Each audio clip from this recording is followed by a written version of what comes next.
I got the sense that he wasn't as excited as I was. He was trying to listen quietly, but his facial expression responded before his mouth had a chance. He seemed halfway amused and halfway concerned. He gave me a confused look and calmly asked, "Why are you taking life so seriously, young man? Why are you trying so hard to do everything right? Youth is a time when you mess up a lot, and that's okay. Just enjoy yourself, learn from those mistakes, and get serious when you get older." I was stunned. Some might have taken that advice as liberating and honest, but that's not how it felt to me. It felt constraining and misleading. I knew what he said was wrong, but I was a new Christian and I couldn't quite put it into words. I reflected on that experience for a long time, but instead of dampening my fire, I think it turned up the heat. I didn't know much at the time, but I knew I couldn't just sit around and wait. I had to get up and live. Our faulty logic. Waking up is my least favorite part of every day. It's not that I don't appreciate a new day with new opportunities, but getting out of bed just never seems appealing. Ever. When it's 11 at night, getting in bed is just an ordinary part of my day. But when it's 7 in the morning, staying in bed is like winning the lottery.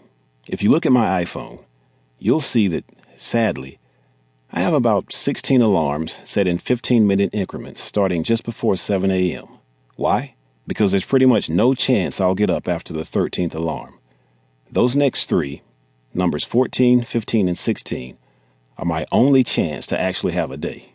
Sometimes I think I could convince myself of anything in those first drowsy minutes of each morning. This was at its worst during my college years, when climbing out of bed in the morning felt like climbing Mount Everest without any legs. I could tell myself all kinds of lies like, "Yeah, you should go to class, but will it really matter?" Or, "I know you've been late every day for the last 3 weeks, but what's another day?" Or, "Maybe my friend will take that test for me. It's worth the risk." Sad, I know. That's what I call 7 a.m. logic. The lie I told myself was that staying in bed would be good for me. Somehow an extra 5 minutes or an extra hour would improve my life. When I'm wide awake, it seems foolish. But in those first moments of each day, it seems perfectly logical. Can you imagine what the world would be like if nobody got up until they felt like it? Businesses would fold, schools would suffer, the government would be even more chaotic than it already is. Nobody would have enough time to do his job well. By the time everyone woke up, half the day would be gone. Truth is, no matter what time you decide to rise from your slumber, you only have 24 hours to work with. Hitting the snooze button doesn't actually buy you any extra time. Your work just doesn't get done. Unfortunately, many of us have adopted 7 a.m. logic as a way of life. We sometimes call it procrastination. We don't feel like doing something in the moment, so we decide to put it off until later. Sometimes we do it with small things like taking out the trash, studying for a test, answering work emails, or returning mom's phone call. But procrastination doesn't actually solve anything. So it's a bad idea to delay daily tasks until the last minute. It's an even worse idea to delay life itself. What do you expect? Let's be honest.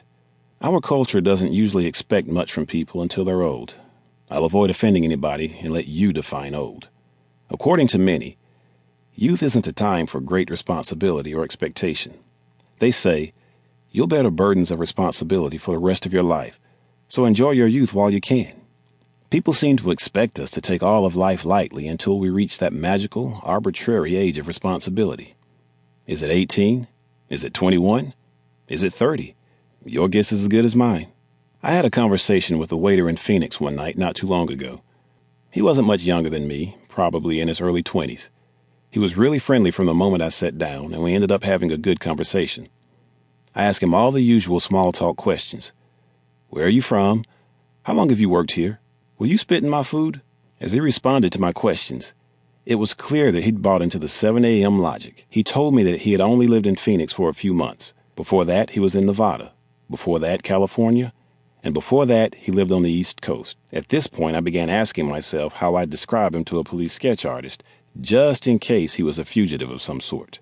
But when I asked him why he moved around so much, here's what he told me. Just because. I don't want to stay in place and take on a bunch of responsibility. I'm young, man. It's my time to just explore, not to be bogged down with a bunch of commitments. Who knows? Maybe I'll find myself. I was sad, but not surprised by his response. Of course, there's nothing wrong with moving a lot or self-discovery.